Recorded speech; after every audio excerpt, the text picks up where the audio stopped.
Buenas tardes, estoy acá con el doctor Fernando Gallo, que es secretario académico de la Escuela de Ciencias de la Salud, UCASAL, y con el licenciado Alberto Bojanich, jefe de la carrera de Economía de la Facultad de Economía y Administración de UCASAL.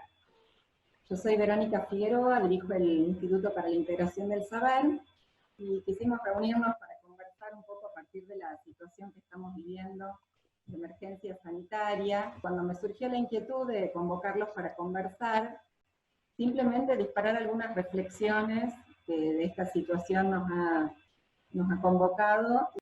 No sé vos, Fernando, si nos querés comentar desde el ámbito de la salud, sobre todo este tema de tener de cara a la enfermedad y la muerte, que es algo tan propiamente humano, pero cuando uno siente así la vida tan amenazada, ¿cuál es la experiencia desde el ámbito de la salud? ¿Qué cosas es necesario atender en una situación como esta? Te agradezco, Verónica, la oportunidad de este conversatorio, haciéndole saber a todos de que lo mío no es una opinión experta, sino solamente una conversación y una opinión sobre, porque acá no hay una verdad ni tampoco hay una receta, así que lo que conversemos en esta hora solamente queda en el terreno de las opiniones, así que eso era lo primero que quería dejar sentado. Uh-huh. Y sí, como vos bien dices, esta situación nos enfrentó a algo que uno como médico lo tiene a día, ¿no? Que estar enfrentada a la enfermedad, que es nuestro trabajo, y en algunas circunstancias, lamentablemente, estar enfrentado a la muerte, donde uno la tiene más cerca por el tipo de actividad o de trabajo, pero cuando uno ya le toca del ámbito familiar o del ámbito personal, esa vivencia es totalmente diferente. Y yo creo que ahora estamos teniendo cada uno de nosotros una vivencia personal sobre lo que es una enfermedad o sobre un estado de ausencia de salud. Uno valora las cosas cuando no las tiene, es como la libertad, ¿no? Uno cree que la vida es así y que la libertad que uno tiene es un bien ganado o un derecho que tiene, y en realidad son siglos de civilización que hacen que tengamos democracia y libertad. Esto es lo mismo con la salud. Uno cree que la tiene comprada o que nunca le va a pasar nada hasta que le pasa algo. Y acá un poco un virus muy pequeño que no lo podemos ver, nos dio una cachetada a todos y estamos todos encerrados en nuestras casas, la economía paralizada y mucha gente enferma y lastimada, así que es un buen motivo para que hablemos de esto. Sí, pensaba, Fernando, el tema de la fragilidad, que también es algo que en realidad siempre está presente en la vida, ¿no? Pero que se nos hizo como muy patente en esta situación. Y de alguna medida sí es también porque nos afectó a todos de manera tan sorpresiva. Porque uno pensaría, bueno, en realidad nunca estamos todo el tiempo pensando que podemos salir de casa y nos podemos accidentar, que la vida o la fragilidad está siempre puesta sobre la mesa. Pero bueno, que en esta situación de golpe, quizás también porque los más vulnerables también delante del virus son los adultos mayores, ¿no? Entonces, la preocupación quizás que aumenta, dado a que es algo tan masivo y que afecta principalmente a los adultos mayores. Mira, la verdad que yo, de mi humilde opinión, es algo que es medio raro lo que pasó. Yo creo que tiene que ver con el momento que vivimos, de tanta comunicación, de tantos medios, digamos, redes sociales, de tanta estas encuestas que se hacen y los políticos que un poco trabajan en base a la agenda social que tiene que ver con el humor social, donde en realidad estamos todos los días con un titular muy grande en los diarios contando día a día cuántos infectados hay, cuántos muertos hay, que es algo, un número muy frío. Cuando uno tiene digamos, el nombre y el apellido, ahí cambia la conversación, pero en esto de números, en Argentina hay 350.000 muertes por año, digamos, eso es lo que nos pasa todos los años sin ningún coronavirus, que es mucho, pero es parte de la vida. Y así como hay casi 350.000 muertes, Argentina tiene 700.000 nacimientos, o sea, digamos, nace el doble de lo que se muere, y ahí que tenemos una pirámide poblacional donde tenemos una base de gente joven muy grande.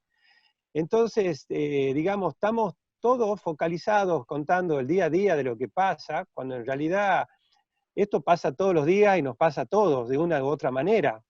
y no lo estábamos contando ni lo estábamos poniendo en grandes titulares. Lo que sucede en este caso es que hay un colapso del sistema sanitario porque muchos pacientes de esta enfermedad necesitan un respirador, que es algo, digamos, limitado, y genera un colapso del sistema y hace que generen estrategias donde se hagan estas cuarentenas, que restringamos la circulación y tratemos de esto que se llama aplanar la curva. Pero la enfermedad existe. Entonces yo un poco como reflexión, uno ve, y quizás les pasó a ustedes como pacientes, que cuando uno pierde algo, digamos, recién ahí lo valora, ¿no? Cuando uno se quiebra un brazo y no usa una mano o un brazo, se da cuenta cuán útil es o cuánto lo utiliza el brazo, que no lo puede usar, y uno recién toma dimensión de lo que no lo tiene. Y muchas personas, por ejemplo, que tienen cáncer y que sobreviven al cáncer, tienen una visión de la vida totalmente diferente a los que no lo tuvimos, que creemos que tenemos la vida comprada, que creemos que vamos a vivir hasta, no sé, porque a alguien se le ocurrió decir que vamos a vivir hasta los 80 años o 90 años, que eso no está escrito, está en nuestra expectativa, pero no tiene por qué ser así. Eso lo dispone Dios, no nosotros. Entonces, en ese punto, cuando tenemos una enfermedad grave, nos pasa algo, tenemos una forma de mirar la vida diferente y una oportunidad, que yo creo que es una oportunidad esta que nos está dando de reflexionar sobre esto, sobre la enfermedad, pero más que eso, reflexionar sobre la vida, ¿no? Sobre lo que tenemos y qué es lo que somos. Bueno, muchas gracias, Fernando, y pensaba también en relación al cuidado, después podemos retomar, pero le quería preguntar a Eduardo también cómo, desde el punto de vista económico, porque al principio la emergencia sanitaria fue muy clara en relación a la salud, pero una consecuencia colateral de la cuarentena repercute también en el ámbito económico, ¿no? ¿Qué cosas habría que tener en cuenta o qué desafíos nos podemos encontrar a raíz de esta situación? Pero muchas gracias por tu invitación. Comparto totalmente lo que decía Fernando, desde el punto de vista económico también es una cuestión de opinión, y la economía justamente da para eso, ¿no? Distintas visiones y distintas interpretaciones. Yo, antes que nada, en mi opinión, estoy muy lejos de esa grieta entre salud y economía. Yo creo que sin salud no hay economía, o sea, entonces plantear esa dicotomía, no estoy de acuerdo yo con esa idea. Por otro lado, creo que todos tenemos que entender que Argentina, independientemente de esta pandemia, nosotros venimos con una situación extremadamente delicada desde el punto de vista económico. Podemos hablar de que llevamos más de 6 años prácticamente en una recesión continua, y obviamente que esta situación que estamos enfrentando hoy complica más, pero no pasa a ser, digamos, la principal causa de todas las emergencias económicas que estamos viviendo en estos momentos. Sin lugar a duda agudiza todo, pero nosotros venimos con problemas que son anteriores a la pandemia. Nosotros podemos hablar de temas como, por ejemplo, lo que está pasando, que es público, el canje de la deuda, qué va a pasar con la deuda. Nosotros debemos recordar que el día 22 de mayo vence el plazo para saber si entramos en default o no, si bien hay una última instancia que da unos días más para poder llegar a la negociación, pero si nosotros tenemos en cuenta que hasta hace unos días solamente un 15% de los acreedores habían aceptado la oferta, y que necesitamos tener una adhesión superior al 60%, al 66%, yo creo que a todos nos suena bastante poco probable, ¿no? Otro tema que es diario es obviamente el tema del dólar, el tema de la inflación, que ayer salieron los datos, el dólar que a todos nos preocupa, porque nosotros sabemos que en Argentina el traslado del aumento del dólar se va haciendo paulatino a los precios, con lo cual estos aumentos nosotros lo vamos a terminar repercutiendo obviamente en nuestros costos de vida, ¿no? Acá tenemos diferentes cuestiones que van más allá pura y exclusivamente de tratar la cuestión propia en todas estas situaciones que se le está presentando a la economía, que todos estamos viendo y que se hace bastante difícil de poder solucionar.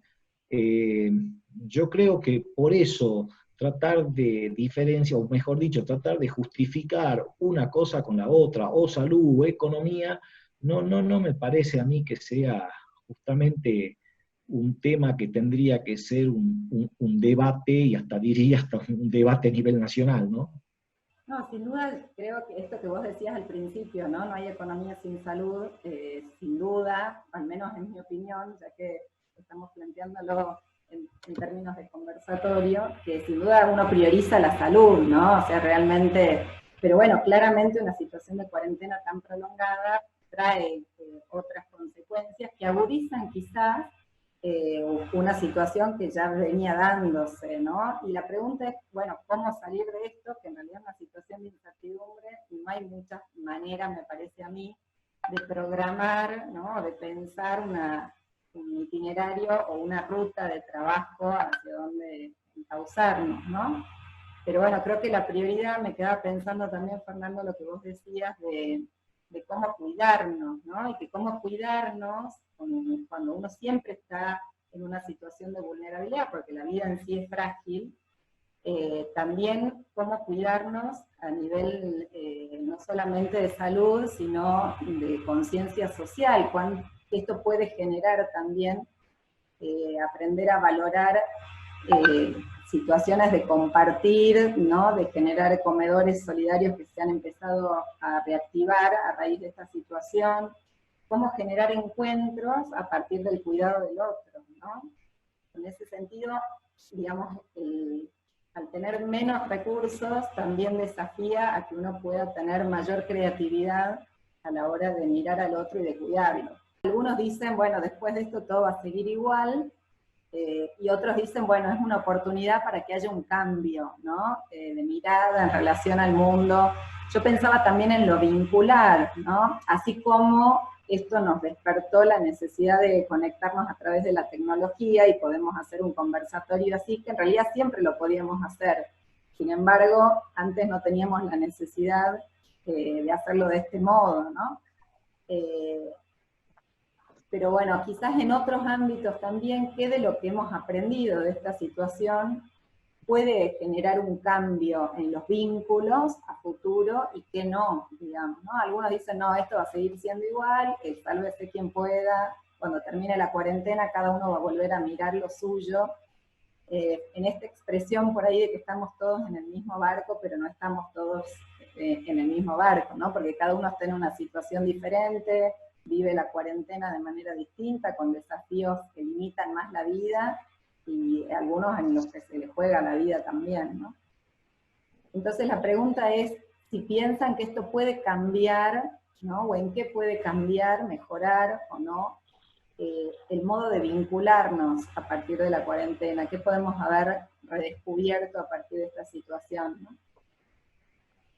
Creo que se dan las dos puntas, ¿no? Se dan los valores que mejoran en algún punto, de la solidaridad, de entenderlo al otro, donde uno hace gestos pensando en el otro, porque casi cada uno actúa en forma independiente. Yo puedo decir, no contamino a nadie, estoy sano y qué molesto salir a caminar, y en realidad si todos hacemos lo mismo, no estamos generando algo común. Entonces, yo creo que hay una colectiva por parte de la sociedad para el otro, y eso es una toma de conciencia de que con lo que uno puede aportar, ayuda a otro. Por otro lado, también vemos cosas muy, muy feas o muy de otro tiempo, donde alguien que tiene una enfermedad se lo estigmatiza. Tuvimos hace un par de días ahí en Rosario de Lerma que apedrearon una ambulancia donde había un paciente, digamos, como la quema de brujas de la Edad Media, ¿no? O mirar en forma extraña, si yo soy oriental y estoy resfriado, ya tengo mucho más chance de pensar que tengo el coronavirus que si soy occidental, y no, cuando en realidad nadie es portador del virus, sino el que lo tiene, lo tiene. Entonces eso genera las dos partes, ¿no? Digamos, las miserias que siguen estando en el ser humano, que a veces sacamos lo peor, y la oportunidad, como vos bien decías, de generar algunos cambios, pero yo creo que lamentablemente el modelo de defensa que tenemos con el virus es un modelo que va en detrimento del humanismo, ¿no? De no darnos la mano, de no darnos un beso, de no abrazarnos, de mantener distancia, va como en contra de lo que tenemos todo en la cabeza o en nuestros corazones, que lo tenemos que hacer por razones de salud, pero no es lo que tenemos como idiosincrasia o como espíritu. Así que está ese disvalor ahí dando vuelta en esta circunstancia como mandato. Sí, yo una de las cosas que me Bien. impactan es que no podemos tener contacto visual, ¿no? Si bien uno se puede comunicar, pero a través de las computadoras, si yo quisiera mirarlos a los ojos, miro la computadora, y si no tendría que mirar la cámara para que ustedes perciban que yo los estoy mirando, ¿no? Pero no hay ningún momento donde podamos tener contacto visual. Y eso es fuertísimo, porque uno con los ojos dice un montón de cosas, ¿no?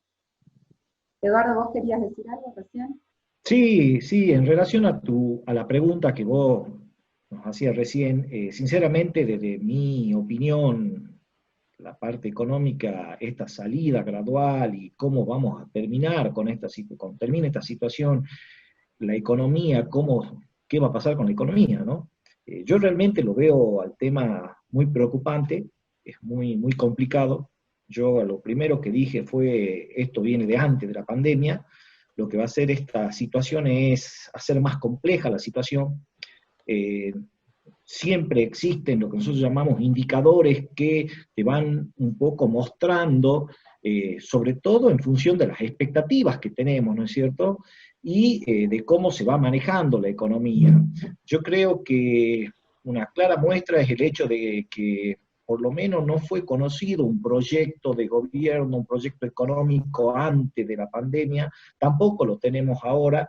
Es como que hoy el gobierno está actuando en forma reactiva ante esta situación desde el punto de vista económico, pero hay cuestiones que para nosotros son clave. Hoy hablar de un dólar de 140 pesos, el gobierno podrá hacer una negación, decir que es un mercado muy chico, decir que hay algunos intereses que están por detrás, pero la realidad es que el dólar está en 140, el que llamamos nosotros el paralelo, el blue, y que seguramente que las proyecciones son que va a seguir subiendo debido a que el Estado va a intervenir en los otros tipos de cambios, digamos, más legales, como ser el contado con liqui o el dólar bolsa, ¿no?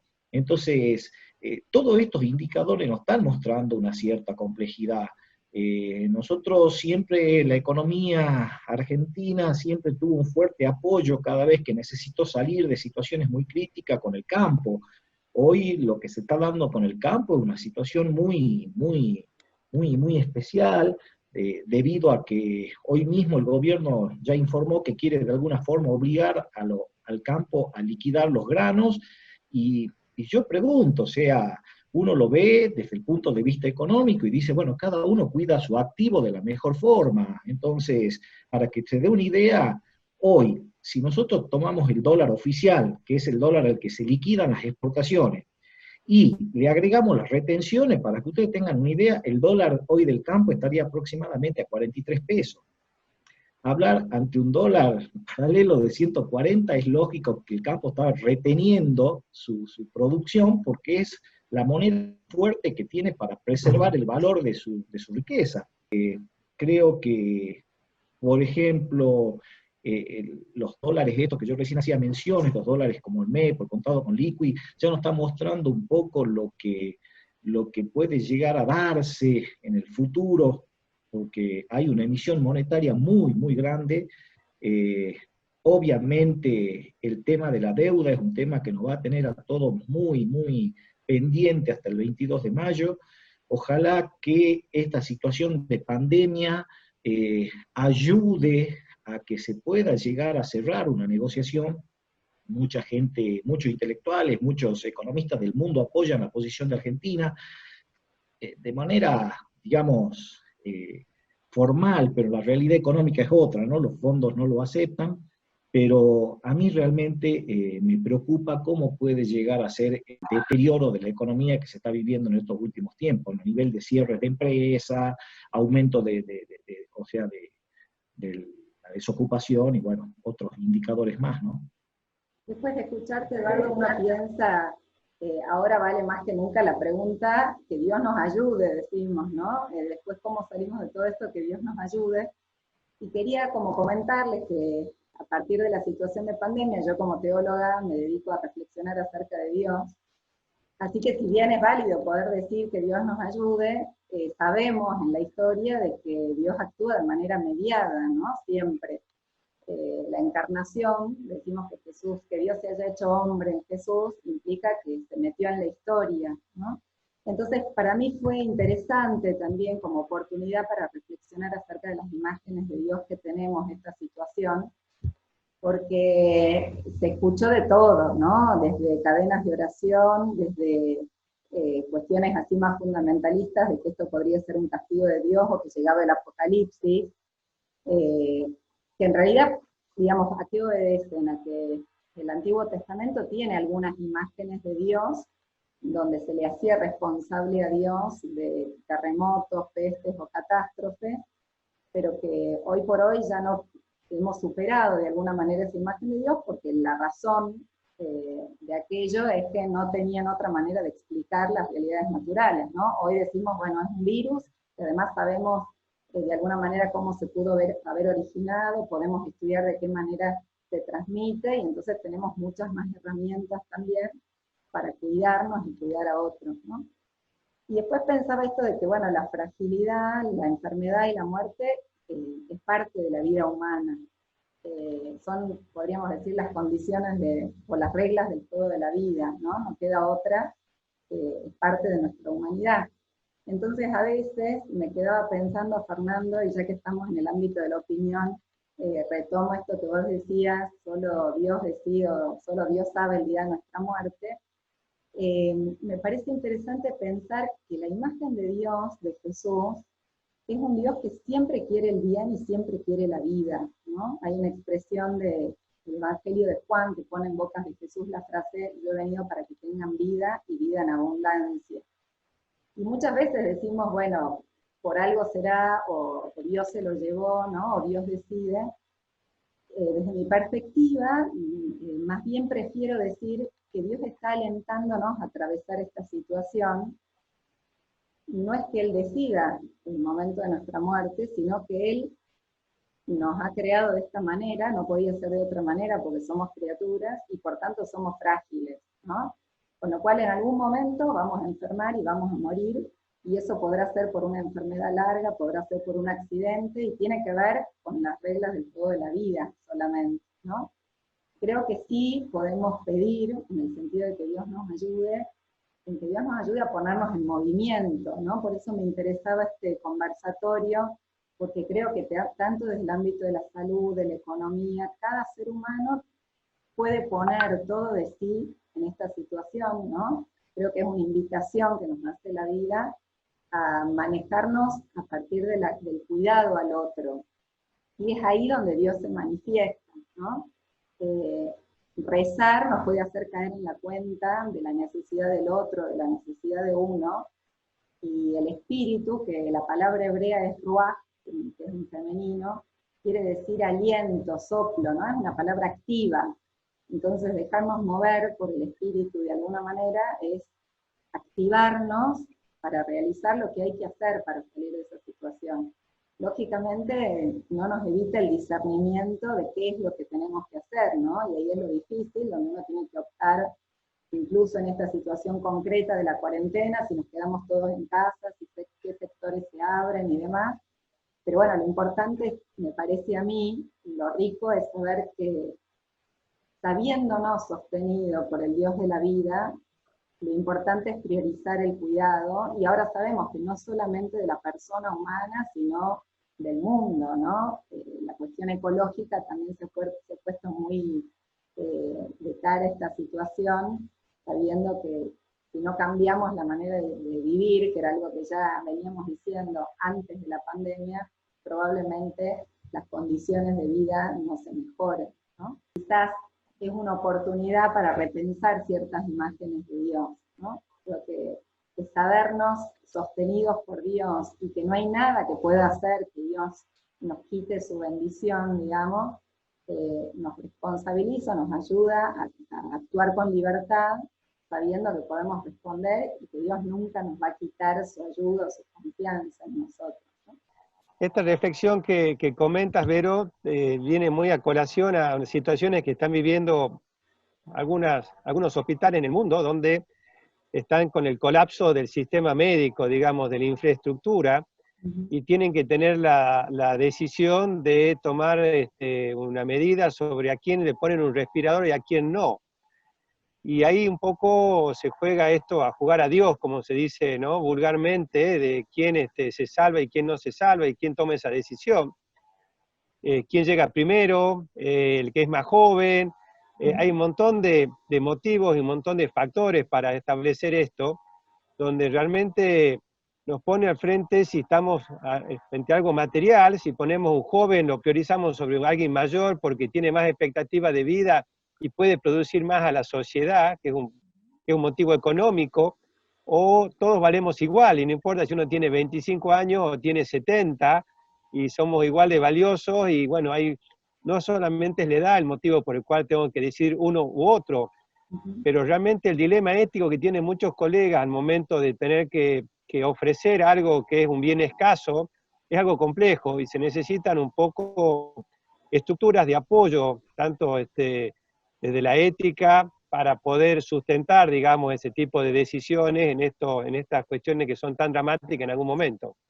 Sí, sin duda tener que decidir a quiénes sí y a quiénes no, es un zapato en el que no quisiera estar, digamos, ¿no? Pero sí me parece por eso importante reforzar que la decisión sobre la vida, si bien esto no lo decide el médico, lo deciden las circunstancias, de que no hay respiradores para todos, ¿no? Las circunstancias de alguna manera condicionan la realidad siempre. En relación al vínculo con Dios, vos decías jugar un poco a Dios, yo creo que es importante en situaciones de muerte no decir que Dios se lo llevó, o que por algo Dios se lo llevó, ¿no? En todo caso, sí decimos que Dios lo recibió, ¿no? Pero que los condicionamientos son parte de la historia y que no es el médico en todo caso el que decide, menos en esta situación donde claramente el médico quisiera poder salvar a ambos, pero bueno, lo que decide son las circunstancias.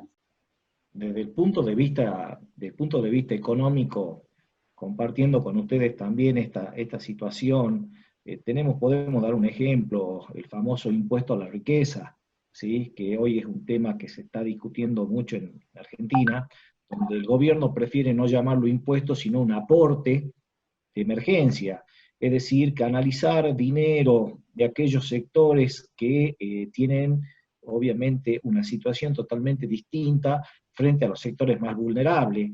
Entonces acá también se da una situación en la cual genera que algunos sectores estén a favor, ¿sí?, y obviamente otros sectores estén en contra, porque obviamente es como nosotros decimos, al que tiene no le gusta que le saquen, y el que no tiene lo necesita porque no lo tiene, ¿no? Entonces, ¿cuál es el punto medio? ¿Cuál es lo razonable? ¿Cuál es lo lógico? Entonces ahí también se da una situación de tener que llevar a una discusión, abordarlo al tema y obviamente buscar ese punto, como vos decís, donde sea el bien mayor, ¿no es cierto?, en esta situación tan compleja. Hay algo, Eduardo, interesante en esto que tiene que ver con la política, la salud y la economía, que tiene que ver con un poco lo que es la manipulación de los números, ¿no? Digamos, donde en forma política o mediática se le achaca a tal o cual gobierno que ha hecho una buena o mala gestión según la cantidad de muertos que tiene, ¿no? Y nuestro presidente muchas veces está comparando con Chile, con Suecia o con Brasil, con números que son números absolutos, números, digamos, que no dicen nada en sí, y si uno no tiene la información por atrás puede tener una desinformación en base a eso, ¿sí? Entonces, yo para que veamos cómo son las cosas, digamos, cómo se está usando también políticamente la información de la enfermedad, donde si algún país tiene muchos enfermos o muchas muertes, el régimen político o el signo político quiere decir que no es bueno o no va a ser reelegido, y sobre eso es una presión muy fuerte, que uno no la ve, digamos, del primer pantallazo, pero está subyacente. Yo me tomé el trabajo para esta charla en buscar un par de números donde vemos que nuestros vecinos chilenos que están con los números muy altos y con los números muy feos, digamos, en cuanto a infección, que están en este momento con 37.000 infectados versus 7.000 que tenemos nosotros, nos puede parecer una situación bastante fea. Ellos tienen 368 fallecidos, nosotros tenemos 353 al día de hoy. La relación entre los infectados y los fallecidos en Chile es de 1. La relación que tenemos nosotros entre los infectados y los fallecidos es de 5. O sea, nosotros tenemos con ese dato mucho mayor mortalidad que tienen los chilenos. Pero eso no habla ni mejor ni peor, es lo que está pasando, pero son los números que hay que ver. Y cuando uno ve en el mundo también a Estados Unidos, que está en este momento la gestión de Trump muy cuestionada en muchos medios, y esto no es ni una defensa ni un ataque, Estados Unidos tiene 328 millones de personas, con lo cual tiene que ver con la población que tiene el país, la cantidad de infectados que va a tener. Entonces, la relación de infectados que tiene Estados Unidos es de 0,42 con respecto a la población. Chile tiene 0,20, tiene la mitad, pero los números absolutos, digamos, pasar a 1.800.000 infectados, que dice qué horror lo que está haciendo los Estados Unidos, es porque tienen 300 millones de personas. O sea, y bueno, lo mismo pasa con Chile, lo que vos decís. Chile en el día de hoy Chile hizo 16.000 test. Entonces, es lógico entender que obviamente el número de nuevos casos obviamente es mayor porque la cantidad de test que se realizan. Un poco retomando lo que dijo Eduardo al principio, que no es ni economía o salud, no es una dicotomía, van juntas. O sea, la vida y el sistema es un solo engranaje, digamos, y no se lo puede separar. Uno lo separa y se quiebra todo, que es lo que estamos haciendo ahora. Ahora estamos como parando la rueda de un engranaje de una máquina muy compleja y genera toda una serie de daños que van a ser irreparables en algún momento. El sistema sanitario, por ejemplo, se desalienta a los pacientes a que se acerquen a los centros médicos, a que no consulten. Están todos los sistemas médicos paralizados esperando usar los recursos únicamente para el COVID, para tenerlos disponibles en caso de que explote la infección y el sistema no dé abasto, con lo cual hay un montón de patologías que no están siendo evaluadas, tratadas. En Italia, por ejemplo, desde que el 20 de febrero se declaró el primer caso hasta el día de hoy, se vio que hay un 70% de aumento de muertes súbitas en los hogares respecto a lo que había antes. Significa que son pacientes que tienen enfermedad coronaria, cardíaca, que no estaban consultando a sus médicos y se están muriendo en sus casas. No es que no se iban a morir, pero la manera que está sucediendo el evento no lo habían visto antes, y así con una serie de enfermedades y de patologías. Y esto de que no se acerquen al sistema médico está haciendo que el sistema médico esté trabajando en los sitios donde no hay virus a un 20 o un 30% de su capacidad. Con lo cual, como Eduardo sabe, la falta de producción, que es lo que genera el ingreso, hace que esto no sea sostenible, y cuando realmente llegue a esa comunidad o esa región, como puede ser la región norte, el virus, no tengamos el sistema sanitario con la fortaleza que estaba el día antes que tiene todas estas restricciones. Porque en el ámbito de Salta y Jujuy, todavía no tenemos, como tú dijiste, Verónica, un virus comunitario. Tenemos casos importados, que si bien estemos en la fase 4 de cuarentena y estemos con mayores libertades, que es correcta a este momento, cuando se empiece a flexibilizar la circulación de personas dentro del país, a través de nuestras fronteras, va a hacer que el virus empiece a tener una transmisión comunitaria. Y es lo que tiene que ir sucediendo. Tampoco podemos mirar en forma negativa o mal a alguien que viene de Buenos Aires o que viene de Tucumán, porque puede estar trayendo la peste. Eso es parte de la vida y parte de lo que tiene que ir pasando. Así que nosotros creemos que dentro de un par de meses recién vamos a estar, si es que nos llega la transmisión comunitaria, y quizás ahí recién tengamos que volver a tomar medidas como las que tenemos ahora, de restringir la circulación, de disminuir el contacto físico, etcétera, etcétera. Así que esto es algo muy dinámico, pero va de la mano de una cosa junto con la otra. Desde el punto de vista económico, si nosotros tenemos en cuenta que las características de nuestra economía tienen mucho de informal, y sobre todo en lo que es el norte argentino, entonces creo que la situación también, tal cual como lo decía Fernando, se hace también más complicada, ¿no? Y a O sea, veces de uno poder le llegar queda... a dar una asistencia a toda esa gente que está fuera del sistema y que muchas veces no hay forma inclusive ni siquiera de detectarlos, ¿no? Cada región tiene su particularidad, y dentro de Salta también tenemos una geografía muy grande que tampoco en su momento se debería, digamos, equiparar a una decisión que se pueda tomar en una ciudad como Salta capital a una decisión que se puede tomar en Iruya.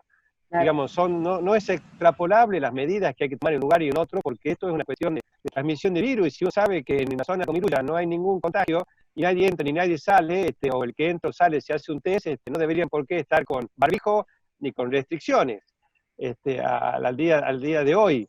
Claro. Pero cada localidad tiene su particularidad, y nuestro norte es muy especial, y tenemos un poco una suerte, o digamos, de estar en este lugar donde afortunadamente en este momento no tenemos virus, pero no es que nos están parando el Señor del Milagro, sino, como vos decías, Verónica, es nuestro patrono, pero también tenemos otras condiciones que hacen que esto no suceda.